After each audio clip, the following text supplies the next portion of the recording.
Përshëndetje, unë jam doktoresha Albana Daka, specialiste në mjekësinë laboratorike, gjenetik dhe nutricion. Një nga analizat më të përfolura apo edhe po themi të reklamuara në rrjetet sociale është intoleranca ushqimore. Them është një analizë laboratorike dhe theksoj gjithmonë. Në fakt kjo është një analizë që për herë të parë në 2013 e ka futur pikërisht klinika Fit Health, por më vonë, edhe për shkak të popularitetit që u kuptua pak jo në mënyrë korrekte, u quajt si çelësi i suksesit për të pasur një trup të bukur apo për të humbur peshë menjëherë. Nuk është kështu, kjo është një analizë e cila së bashku, dhe e përmend gjithmonë, së bashku me një sër markerash apo shënuesish të tjerë, të cilët doktorët i japin në check-upin që i duhet personit për të cilin kanë përballë, ajo plotëson të gjithë gamën e ekzaminimeve që personit i duhet dhe mund të përdoret për trajtimin e mbipeshës patjetër, për trajtimin e problemeve të traktit tretës, për trajtimin e nënpeshës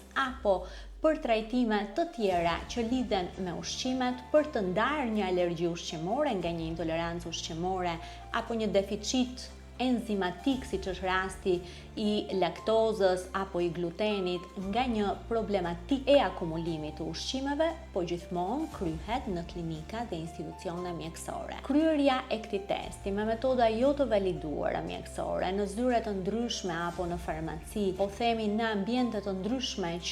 të cilat merren me menaxhimin e peshës apo problematikave të tjera që kanë të bëjnë me forma tropore, nuk janë analiza mjekësore dhe në fakt shumica e njerëzve pretendojnë kur vinë pra një klinike mjekësore që të bëjnë këtë test dhe me këtë të zgjidhin gjithçka. Edhe nga përvoja personale, në fakt edhe kur personat vinë direkt për të bërë këtë ekzaminim, jo në të gjitha rastet, unë mendoj që ky ekzaminim është i përshtatshëm për problemin që personi paraqet. Dhe nga ana tjetër, edhe në një pjesë të klinikave mjekësore, ky rezultat merret në një raport pafund të detajuar me informacione, por të pashpjeguar pacientit, apo në disa raste kemi dhe ato që ne i quajmë reaksione të kryqëzuara të proteinave të ndryshme ushqimore në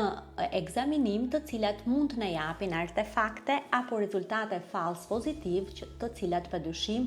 duhet të sistemohen nga laboratori apo nga mjeku që kryen këtë test dhe të konsultohet pacienti dhe të mbahet nën konsulta periodike për të ndjekur këto problematika. Kështu që testi i intolerancës ushqimore është një test laboratorik, si të gjitha ekzaminimet e tjera, i cili ka rëndësinë e duhur në problematika të duhura dhe kur mjeku mendon që duhet ta jap, por dhe duke u parë në kompleksitet me ekzaminimet të tjera, jo i vetëm ai nuk është çelësi i suksesit, dhe me një interpretim të detajuar nga mjeku dhe me një ndjekje e cila është shumë e rëndësishme për pacientin në dinamik. Pra nuk ka teste sot çuditëbërëse, por ka